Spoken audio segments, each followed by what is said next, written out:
Welcome everyone to this special YouTube video.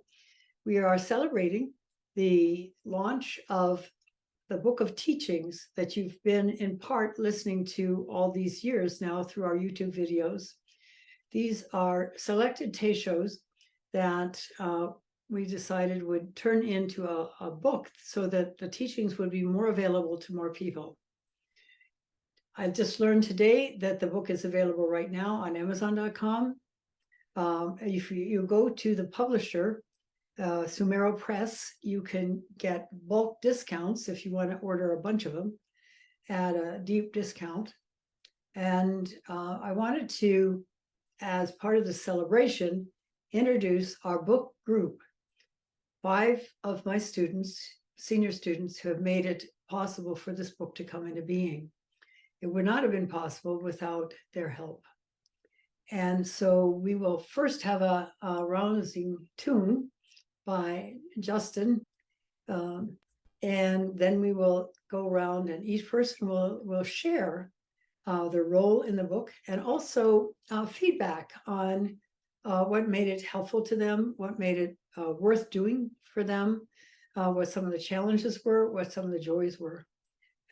Sharing with you sort of the backstory of the development of this book.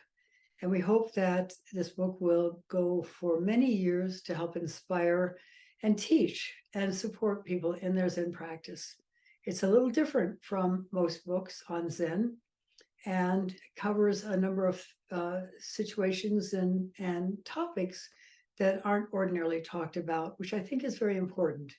Zen is in a big transition point in America these days. We are moving in some ways from an absolute model of Japanese Zen to a more open model that fits with the American, and I say American, the Western psyche, so that it is more accessible to people. And this is our dream. This actually was the dream of my first teacher, Roshi Philip Kapleau. This is a combination of 50 years of intensive Zen practice, the first 20 years under Roshi Kapleau in Rochester Zen Center in Rochester, New York, in Mexico for extended periods of time when he would go down there, and I was his secretary often in the writing of some of his books, and also in New Mexico, where he did a year of semi-retirement, and I was one of his attendants and secretaries there. And then after that, I went to Sogenji and trained for several years there and continued to train for many, many years after that under Harada Shodo-roshi, abbot of Sogenji. So this is all part of my own practice, a practice that never will cease. It is so important. In all these years, I've discovered that little by little, facing difficult situations within my own being and others, I have become more free, more able to work with situations, more courageous, less traumatized, because I did have trauma when I was growing up. And it's just a miraculous practice. So I encourage all of you to continue with your practices and to take advantage of this book as a further guide to the practice. This is book 1. We are already beginning to work on book 2. So take it away, Justin. Yeah, Roshi asked me to play a jaunty tune to help bring in the celebration, so I'm going to play the Gigue from the E major partita by Bach.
So our book group, 5 people, and we'll let you introduce yourselves and speak a little bit about the book.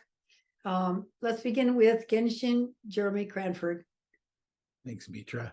I had a background in graphic design, and that comes in very handy when making a book. And in collaboration with the team, one of the first things we did was create a cover, which I'll share with you now for those who hasn't seen it. And there's a lot here. At first glance, even the typography is sort of a koan, right? You might read Deep Zen, you might wonder what the word inning. And so we decided to go with this because there's more there than that first appears. And that can be a metaphor for a lot of things in Zen. And even the imagery is sort of an eclipse of the moon, so if you can't see the moon, is it still there? And then a third part you might notice is that there is a path through the mountains that will get you there. So a lot of that imagery seemed to resonate with the team and Mitra, and we're really happy with it. And then after this, I was in charge of designing the interior pages, which John Sumero, the publisher, also helped tremendously with at the end. This book means a lot to me. When Mitra asked me to help, I remember my path, which started in 2009.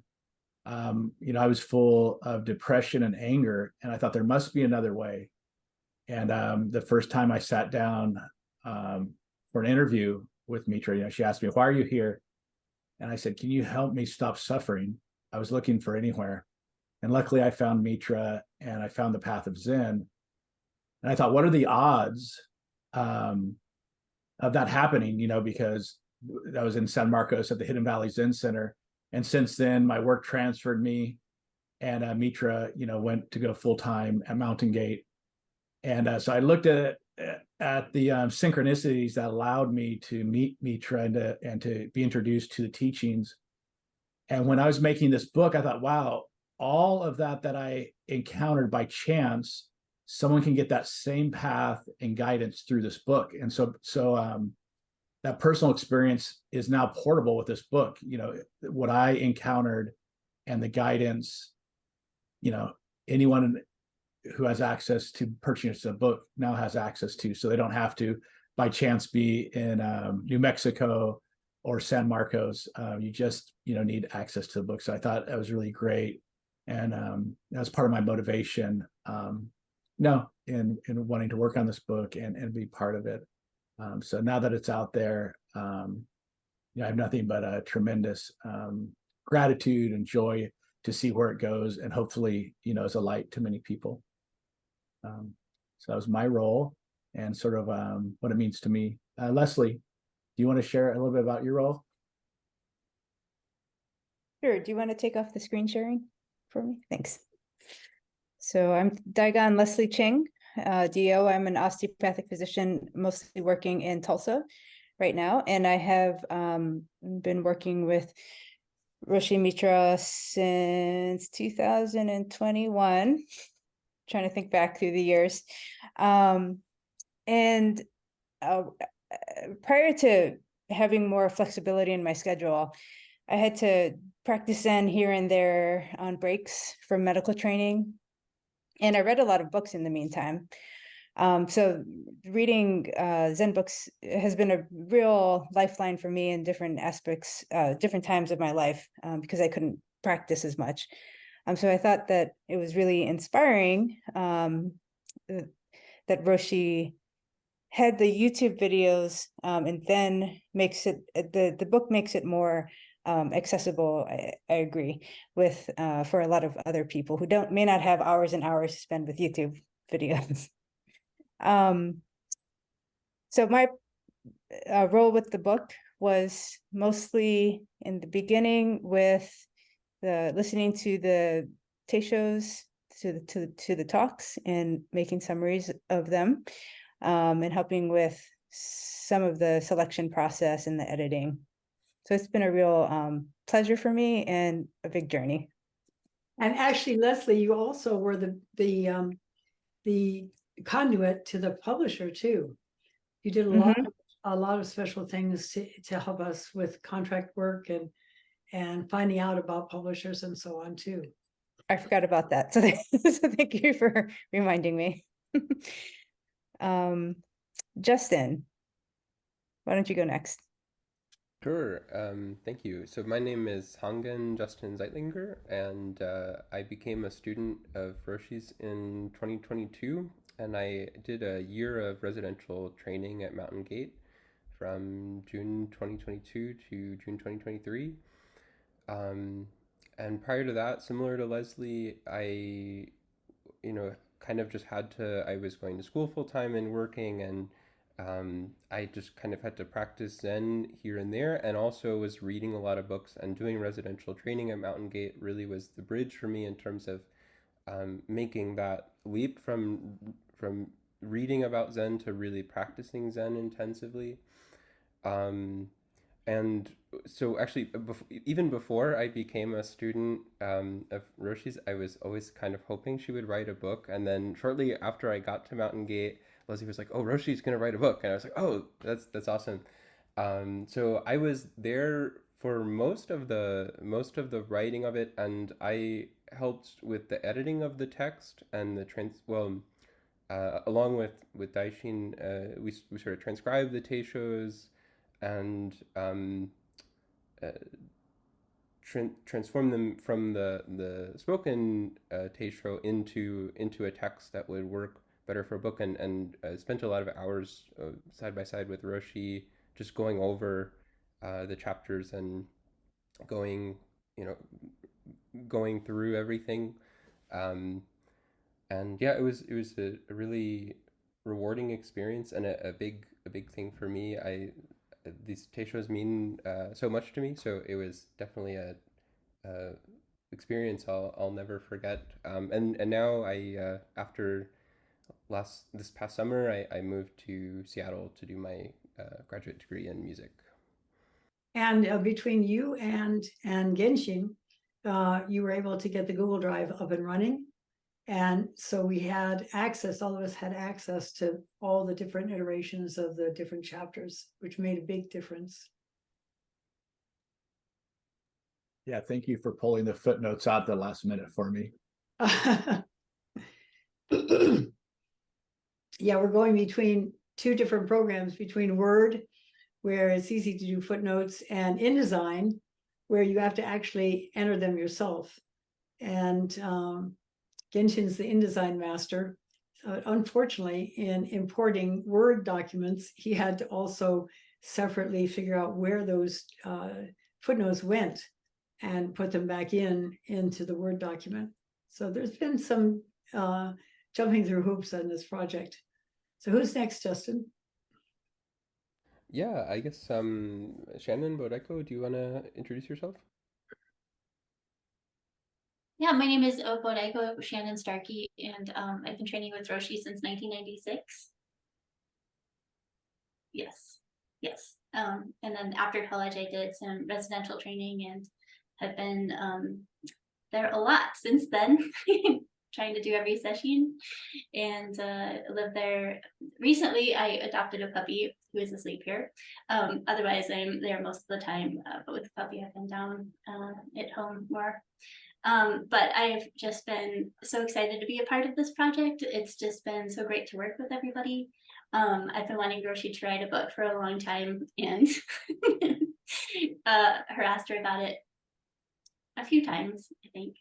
And so I'm really excited it's finally here. I think Roshi has a really unique perspective on Zen training that's really important and applicable to most people interested in Zen. And I helped with kind of the background work, just kind of contributing in general. I think when we were working on different aspects of it, I'm really in awe of the amount of work that went into it. I definitely was aware of how much time I feel like everybody else was putting into this. It just was so much work. I wish I had had time to be more involved, but I was doing a lot of background kind of support work during this time. And then I did write the introduction. And so, yeah, I'm just very excited it's out, and I'm looking forward to book 2 as well. So.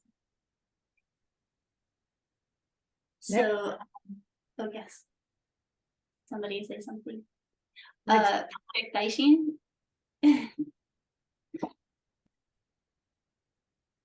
Hello, my name is Daishin Patrick Vigil. And really what I wanted to say about the book is as you go through each one of the chapters, you'll see Roshi's refrain, which is, you will become more free. In fact, she even used that clause in her introduction to this video.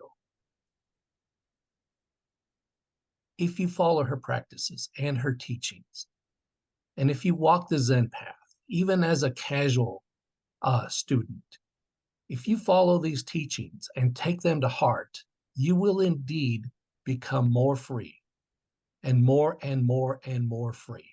And that's really the joy of this project. I can tell you from a personal experience, I have become more and more free. And I tell you, it's all because of Roshi's teachings, the way she translates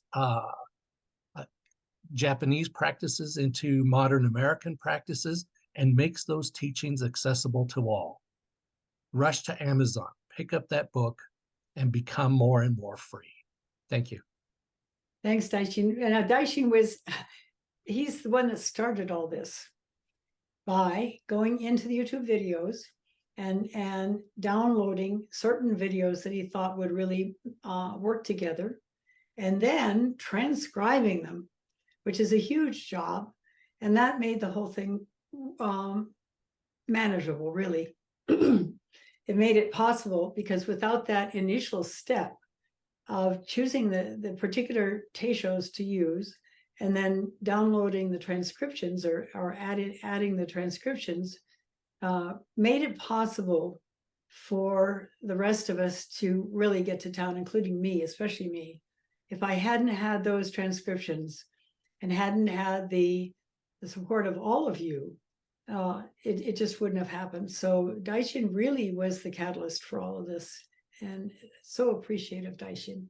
So I've wanted to do a book for a long time, and I felt that the teachings that I offer have some unique qualities to them that have helped me, and are, as I say, they're a product of my 50 years of personal training and my 30 years of teaching. So now, do you guys want to say something about some of the challenges you might have had in this project? Yeah, I think it's always fun, we look at all the joy and excitement the book brings, but always, in life, there's always challenges along the way. And for me, I'm really grateful for the team's patience, because I know I would get edit requests and Mitra or another team member would say, oh, can we have those this weekend? I'm like, well, we're going on a camping trip this weekend because, all of us have full-time jobs where I'm raising a 10-year-old daughter. And so I was having book meetings on my phone with the soccer match in the background or on the road. And, somehow we made it work. But yeah, it's definitely, it required commitment and challenges, and sometimes some late nights after you finished your work. And, I put my child to bed, and then I'd be able to make the, graphic edits. So yeah, that was always a challenge, was, you have your life and the book project, and you've got to juggle them all. And but somehow I managed to do that. But it was definitely a challenge for that year. And I'm glad we get a little break before book 2. You do.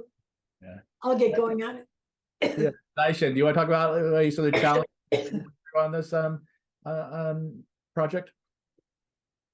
I can't say there were any challenges because I go through a teisho and read it, listen to it on YouTube if parts were unclear. And as I go through it, I pick up on something that I'd never caught before, at least as far as my Zen practice. It made me go back and start all over again and reread and sit with some of those ideas. Make some notes for me on a personal level to say, I got to explore this later. So there never really was a difficulty. It really, truly, for me, was a deep deep learning experience.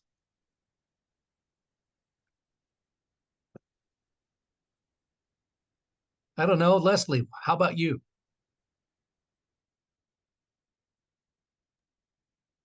So part of this book, I was in residential practice at Mountain Gate, and the other parts of it, I was working in Tulsa, and there were some big personal things that happened with me. So there was challenges trying to like move in and out of the book phases. And I think also it was a practice of developing patience with the with the process.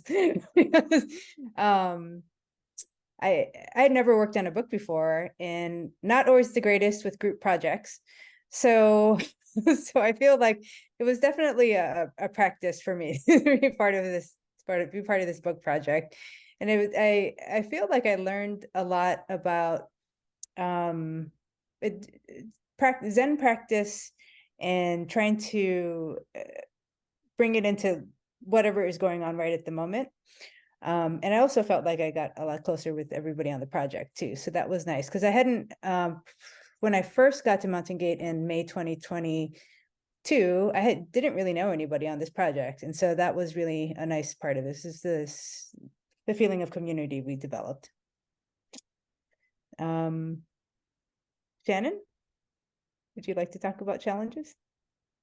I haven't thought of any just yet. I mean, I'm sure I know there were. I just feel like it was kind of the regular day level of challenge in terms of being a Mountain Gate. So, but I don't know. I felt like I was mostly doing support work for everybody and the things everybody was doing. I think you had a lot of challenges in just in your schedule, because I don't know how many people know that Shannon actually has a medical practice also. She's a nurse practitioner in psychiatry, and she has clients, patients, and she has a clinic that she has to be in at least one day a week, and the rest of the time she's been telehealthing people from Mountain Gate, and also balancing that between also being able to take time for every single sesshin, which she's been doing for decades. And now she's adopted a puppy, and a puppy adding additional challenges to that schedule. So she's traveling back and forth between Albuquerque, New Mexico and Mountain Gate, which is a 2-hour one-way trip, as well as bouncing all those schedule changes and all those schedule options. So yeah, I think there's been lots of challenges for you, but you've like everybody here, everybody's really surfed them. Yeah, I would say, yeah, logistical challenges essentially. But yeah, it's just been really inspiring to be part of this group, and I just felt like it was a plus every time there was a book meeting. It's like, oh yay, there's a book meeting. So yeah, how am I going to fit that into my schedule? yeah, that's always the thing. But anyway, yeah, no, I don't have a lot to add other than, yeah, Roshi explained it pretty well, but I feel like that's my usual lifestyle. So Justin, what do you have to say about challenges? Yeah, so I was full time in residence for pretty much the whole time the book was being written, so I have no excuses in terms of time being a challenge. But yeah, no, it was one thing I wouldn't say exactly a challenge, but it was an interesting process. Was the difference that seemed to emerge between the spoken teisho as delivered, and then translating that into chapters in a book. Those two things very quickly. It became apparent that they read off differently, and I think yeah, part of what makes Roshi's teisho so powerful is that they're delivered spontaneously. There's a very kind of natural improvisatory flow, and she often connects these seemingly like disparate threads that are all coming from this singular place of really deep teaching. But then, so my challenge in terms of going through the text was to figure out sort of the best way to articulate that without losing any of the meaning or the teaching. And I think there was sort of like some ideas back and forth about how we wanted to present it, like how much we wanted to repeat certain things or certain themes, or how we wanted to phrase certain things. And in the end, I think there was this beautiful balance between sort of that improvisatory flow of the Teishos and then something that would be more compact in a book form. And it was interesting, actually, like every time we would go take the transcript of a Teisho, it would always the page count would always go down little by little as we were editing it, but not for lack of any teaching, but just to sort of condense or clarify things in the text. And so that was a really rewarding process, I think, to really, I mean, not only to be obviously practicing Zen, practicing meditation every day, but to be sharpening, my skills and learning from the Roshi about how you articulate about Zen practice was really an amazing experience. So one last question for me. Did you feel like working on this book together, aside from what obviously was a wonderful sense of community that we built and support and harmony, did you feel like it helped you deepen your Zen practice?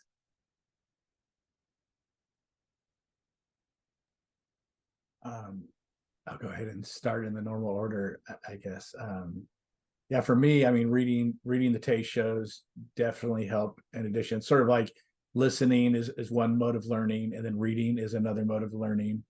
And then I would just resonate with Leslie. It's like, okay, putting our practice into this, right? And just like you put your practice into everything you do at every moment of the day. So for me, I would answer, yeah, it definitely helped my practice. Justin, you will go next. Sure. Yeah, I absolutely think it was something that propelled my practice. I think, as several of us mentioned before, it's like reading books about Zen is kind of a lifeline a lot of times in terms of giving you the inspiration to practice. And in this case, it was very personal because I've been practicing with the Roshi, and yeah, just to going through that process of seeing it actually put into words, definitely inspired me to keep up the practice. Leslie, do you want to go next? Sure. So part of the process for this was I listened to a lot of the Teishos in a very short period of time, and then we went into Sesshin in June, and that I thought was really helpful for me because it solidified a lot of things about practice that were just sort of floating around in my head, and then listening to Roshi's talks for hour after hour after hours, it really just kind of sunk into my subconscious, because that's one thing that I noticed with Roshi's talks is that she repeats themes and then they sort of just like sink into your unconscious, and then they come up they come up when they're needed. So I thought that was a really neat thing to observe after kind of an immersion process with the Teishos. Daishin? As we all go through our practice, both intensive practice and walking through everyday life,